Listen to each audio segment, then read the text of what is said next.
Craig, when you look at this season, what was missing? What wasn't right? Well, the injuries had a big effect on the year for sure. It seemed like we were never healthy, and there was a lot of new faces in the lineup and out of the line, like guys like big players out of the lineup. I think that had obviously an effect on a lot of things. I think from we were just in between. We didn't score enough. We didn't defend good enough. So our differential, wasn't good. Special teams improved over time, but they didn't. It took a while to get going on both ends of it. They ended up, I thought power play ended up sixth in the league, which is good, and then our PK still, was low in the standings in the league percentage wise. But I thought that it really improved over the last month or so, got better. But like I said, we didn't score enough goals. And, like in the end, you got to score goals, especially, in the regular season. It's so important to be able to produce. And I think scoring got better because the power play got better as it went along.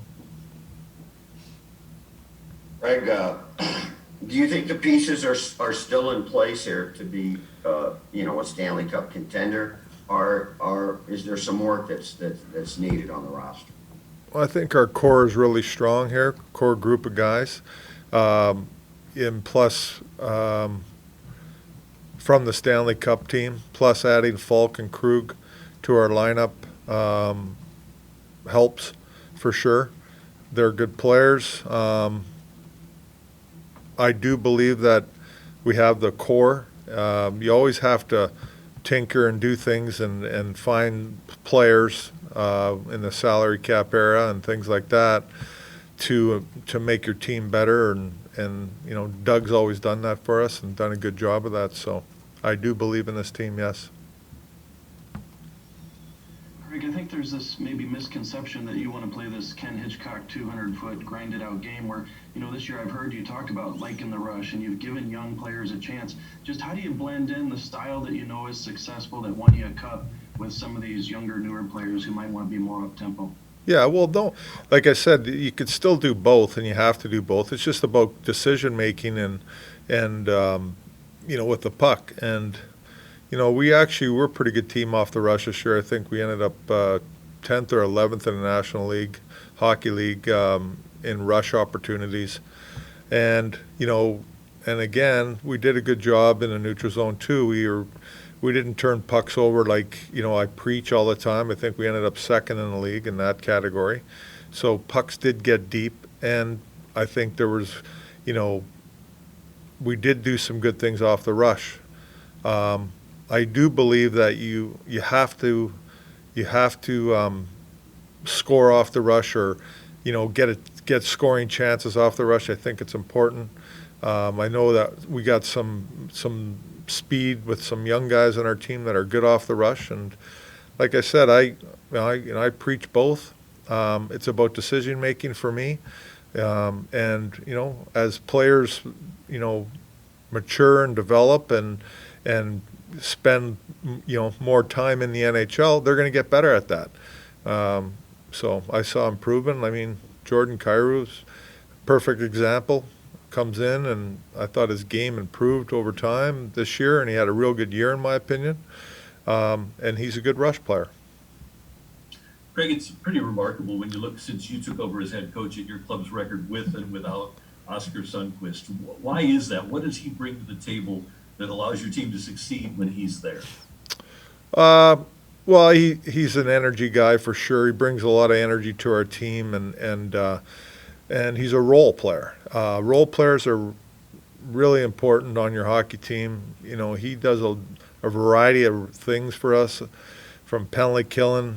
We put him on the power play. He does well. I mean, checking line. You can put him with different lines and move him around. But he's an identity player, and they're so important to have. And he was missed for sure. Speaking of identity, Craig, what was it? Just for some of the reasons you've already mentioned, like the injuries, was it just harder for this team to kind of find its identity, the culture that you're trying to have here? Yeah, I believe so, and I think the injuries obviously were a big part of that. When you're missing Colton Parayko for most of the year, and Oscar Sundqvist and Gunnarsson and a lot of guys. There's a bunch of injuries over time, like different players, but like even just the three guys I mentioned that lost significant time throughout the whole year, they're identity players for us, and I felt like we're just a little bit in between with what we were, as a team. When I think we've always been good defensively, and we've taken pride in playing good defense, and at the same time, from playing good defense, we scored, and we're a productive team. You look at last year, our scoring was really good, and our defensive play was good. I mean, we could do both, and we're good at it, and we lost that identity this year because neither one was good this year. Like, we didn't score enough goals, and we didn't defend well enough this year. And not defending well enough. Obviously, rosters evolve over a couple of years. It's a different defense than a couple of years ago when you won the cup. But as this group is assembled now with this personnel, can you be harder around the net? Is that something that can be taught? Can you get better in that area? Yeah, you can get better at everything. And I know we lost players, but it's not just on the defense. Defending is everybody.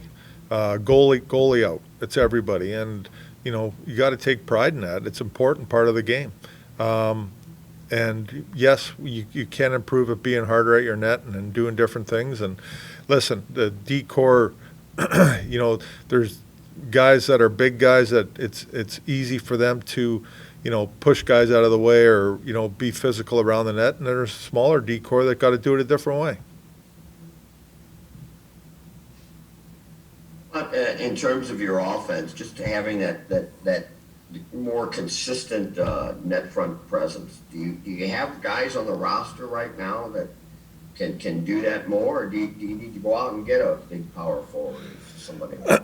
Well, it's got to be. It's really getting to the net it's got to be on everybody. It's not just we're going to go get a couple net front guys.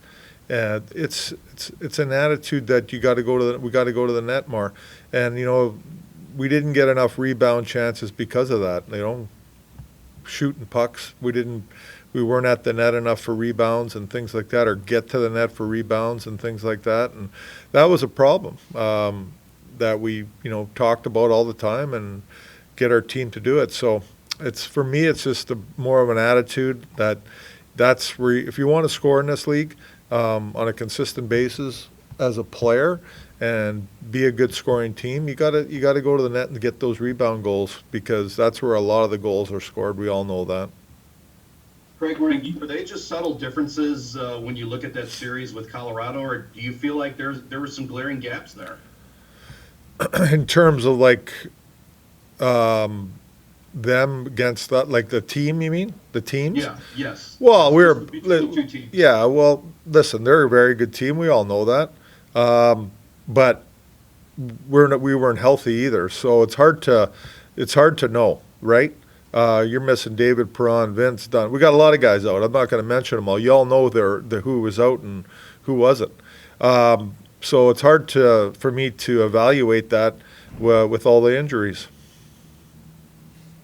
Craig, you had a unique circumstance, obviously, with Vladdy because he barely played over the course of a calendar year. What were your impressions of the 24 regular season games and playoffs with Vladdy? Well, he didn't. He obviously he wasn't happy, and neither were we. He didn't. He didn't get going like maybe we thought or he thought. It just But listen, he's been out for 2 years. Really, I mean, it's almost 2 years that he was out and then he's back. So I think it takes some time for sure. I know he scored a couple goals in the final playoff game, but overall, I think he needs to get his legs going again and use his body and just play a harder game down low in the offensive zone and get to the harder areas to score goals. Do you think after all this injury problems, is he capable of getting back even close to to what he was before? Well, I'm sure, yeah, I mean, who knows? I don't know. Nobody knows that question, but, you know, like I said, he probably needs more time to get going. This is a big summer for him for sure, from a training standpoint, and making sure he comes in real healthy next year at training camp, and then use training camp to, you know, get everything going again. And I'm sure that, you know, he's going to have, feel good about it, everything coming back next year, and going through a camp and working on his game in camp. And so I think you're going to see a different Vladdy for sure. Coming off that groin injury, are you okay with him going over to Russia and playing a few games? Yeah, I'm okay with it. Craig, are you able to say what Falk and Bortuzzo were dealing with and if they're okay? Upper body injuries, and they'll be fine. How about Dunn? It looked like a couple times like he was close to becoming, being able to play. Yeah, again, upper body, but, you know, he never felt comfortable to play. So, you know, we never want to put a player in a bad situation, and so he wasn't ready, and he told us he wasn't ready. So that's why he didn't play. Hey, Greg, I wanted to ask you about the middle part of the season. It seemed like your biggest slump of the year came when you started getting Tarasenko and the injured players back right in the middle of the season.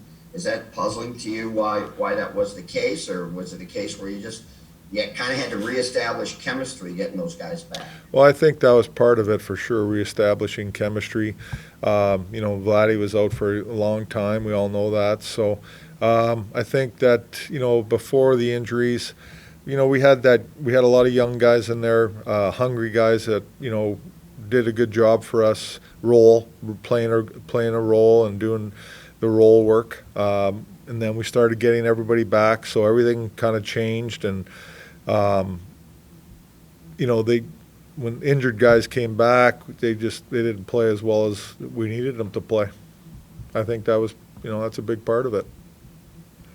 Craig, if there's any positives out of that blue line of yours, did guys like Mikkola and Jake Wallman, did they open some eyes for you as an organization? Yeah, for sure. I thought they played really well, to be honest with you. I think Mikkola, he came in, he played well, and then we took him out for a while, and then he got back in there. He needed a little reset button, and I thought he performed well again.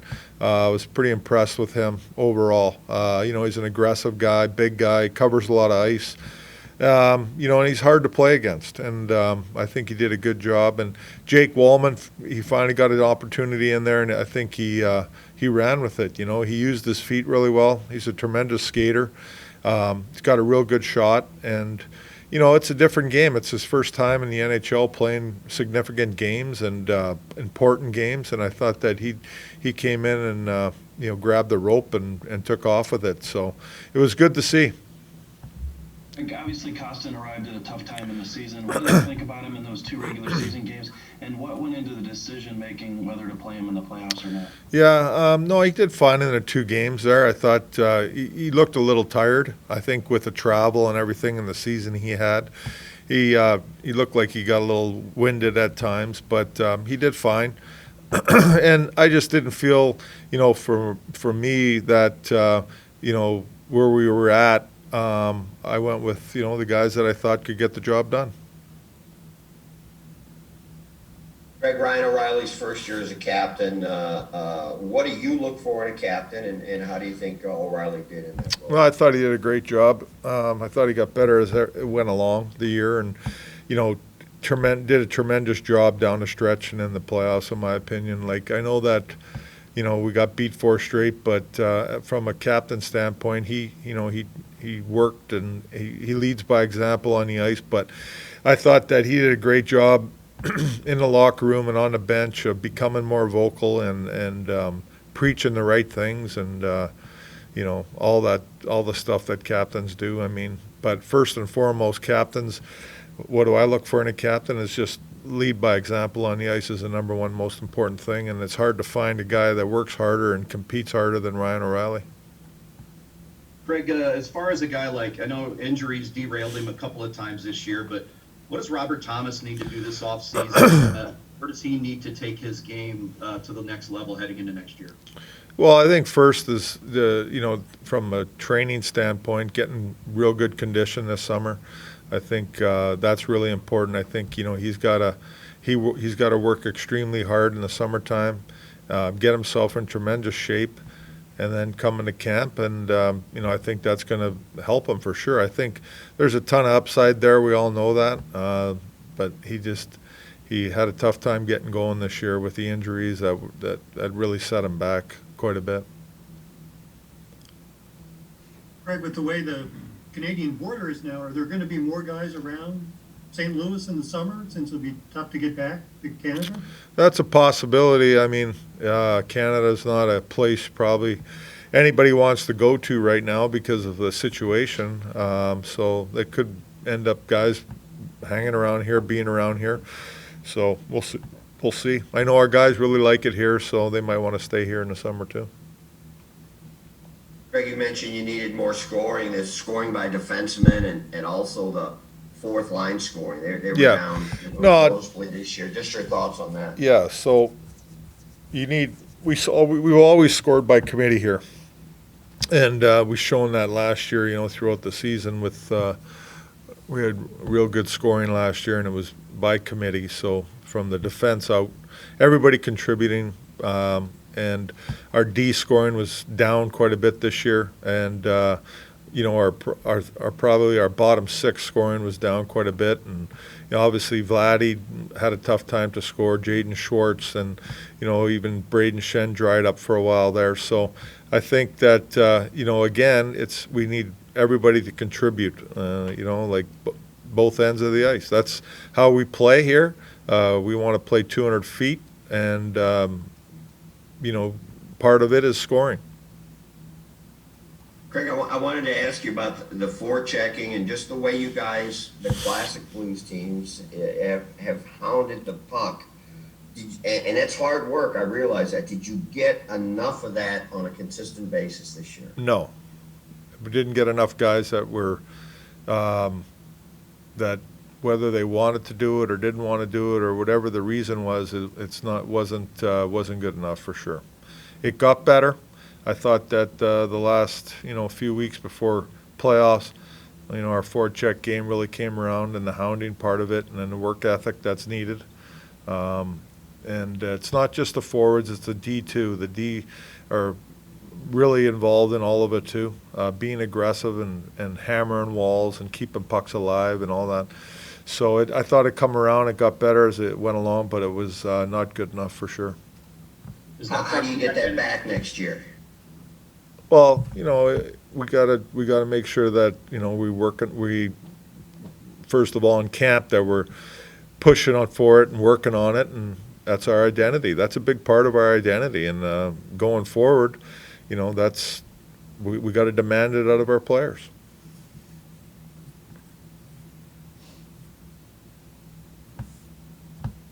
Hey Craig, I jumped on here late, so I apologize if you already answered a question about this player, but I'm curious your thoughts on Colton Parayko's growth and just how he's doing overall. Obviously missed some time, came back, and then also just his shooting. Does he shoot as much as you want him to? Well, his injury is he's gotten better with his injury. I think he's feeling a lot better, and hopefully this summer he can really improve that injury and fix it, and so he's 100% healthy next year. Obviously he couldn't. It's hard to evaluate his game this year because of the injury, and he didn't play a whole lot. I thought he got better as the year went along. When he came back, it was tough for him, but he worked through it. And before playoffs and in playoffs, he was playing a lot better for sure. Does he shoot enough? Well, it's hard to again evaluate that shooting this year with the injury. It's hard for me to say, but we do want him to shoot a lot. He's got a great shot, and he has to use it more. And this player, he's one of the players that can control a game, in my opinion, with his size and strength and skating ability. And that's something that, I think going forward, we got to be talking to him about that a lot. and how significant it can be for the team and for him. I think that he wore the A this year as part of the Cat leadership group. I think he did a good job. Again, his injury, it's hard to lead when you're injured, but he's a guy that can go out there and lead by example on the ice, which he does. And, so does that answer your question? It does. Thanks, Craig. Yeah. Greg, what do you want out of your players from this offseason, and do you change anything, in light of all these injuries in terms of what they do in the offseason, how they train? Well, I don't know about that. I mean, I don't think that had a lot to do with how they trained in the summertime or anything like that. A lot of these injuries were just injuries, that happened. So they, we demand guys are, training and get in great shape and be in great shape. We got a great strength coach here, does a great job, and guys like working with him. So I don't think that's going to be an issue. I think guys will come into camp in great shape next year, and they'll be hungry and ready to go. Nobody's happy about getting beat out 4 straight, and so next year they'll be hungry. Craig, what did you make of Jaden Schwartz's season, and was he playing hurt here down the stretch? Well, it was a tough year for him for sure, from an offensive standpoint, not producing, and he wants to produce and we need him to produce, but that didn't happen. Now, he gives you everything he's got on the ice, hard worker, extremely hard worker and competitive player and real good team guy. He had injuries this year. He was banged up a little bit down the stretch for sure, but nothing that keep him out of the lineup.